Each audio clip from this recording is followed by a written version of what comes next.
وقالوا الحمد لله الذي صدقنا وعده. Today we'll talk about a number of important changes in the Madani society. Of course, the Prophet ﷺ had moved to a new place, it's a new era, everything is different. And so a number of different policies were put into place that were new and impossible to implement in Mecca. The first is the economic policies, the second is spiritual development. Number one, economic policies. In Mecca, the Prophet ﷺ was a minority. He could not have an independent economic policy. However, in Medina, of course, the Prophet ﷺ is now independent. And therefore, one of the first things that the Prophet ﷺ did when he came to Medina, he visited the other souqs of Medina. In those times, the Arabs, the Ansar we call them, primarily were involved in cultivation. They were not generally people that much of business. And if they wanted to do business, they would go to the souqs of the Yahud. The Jewish tribes had the biggest souqs outside of Medina. So the Prophet ﷺ visited those souqs, and this is reported in Sunan Ibn Majah, and he disapproved of the practices, the cheating, or the deception. He disapproved of what's going on, and he said to the Muslims, this is not a souq for you. This is not a marketplace for you. And he went back to the masjid, and with his own feet, he demarcated lines in the sand. He literally put a line and then another and another, and he said, this shall be your souq. And he instituted a souq towards the west of the masjid. And he said, this shall be your souq, so let it not be diminished, and let no one tax the people in it. What new policies did the Prophet ﷺ bring? This is many different books and many different topics can be written. As you all know, he banned the practice of interest. Well, one of the most important things he did, he linked buying and trading to religiosity, to spirituality. He praised honesty and he criticized dishonesty, and he said that the righteous businessmen will be blessed on the Day of Judgment. He said that those who cheat and lie is not of us. And then of course he also demanded a certain code of conduct. For example, the Prophet ﷺ forbade cheating and lying, swearing false oaths. He forbade hiding defects, and he used to monitor himself. He would walk in the souqs that he instituted. And he once found the famous hadith in Bukhari. He found a date seller who had good quality dates at the top of the bag.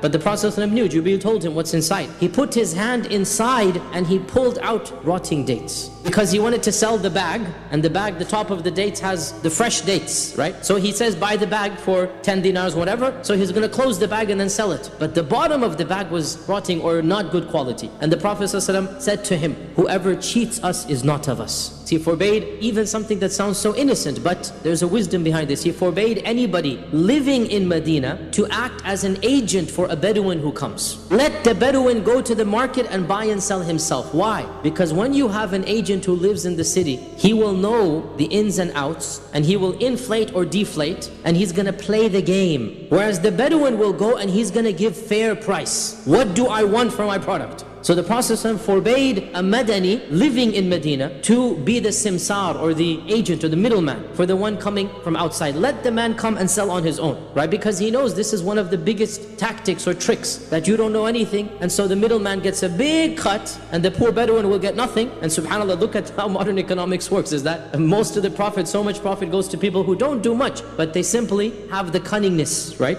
And the Prophet ﷺ forbade this. Very early on, the Prophet ﷺ rejected the aswaq that were there, and he established his own souq with his own Islamic, of course, Islamic Sharia, of course, being fulfilled there. And of course, this souq flourished, and therefore, when the Jewish tribes were expelled one by one and their souqs obviously collapsed, by the time they were expelled, they didn't care about them because they had their own independent souq up and running. So, financial independence, the Prophet ﷺ stressed it from day one, such that when other economies collapsed, it didn't affect the economy of Medina. Also spiritual practices. As soon as the Prophet ﷺ immigrated, one by one the major commandments came down. Within a year, pretty much the entire Sharia of ibadat had been revealed, except for Hajj. Hajj could not be revealed because you can't do Hajj, because Hajj is enemy territory, right? So Hajj is revealed 9th year of the Hijrah, Abu Bakr goes and does it, 10th year the Prophet ﷺ does it. Hajj was delayed. But the other pillars, the Ramadan of the year of immigration, nothing happened. There is no Sharia for fasting. Next Muharram, so 9-10 months after the Hijrah. Next Muharram, on the 10th of Muharram, the Prophet ﷺ made the fast of the 10th of Muharram wajib. Of course, we now know it's not wajib. And the Prophet ﷺ made a decree that whoever ate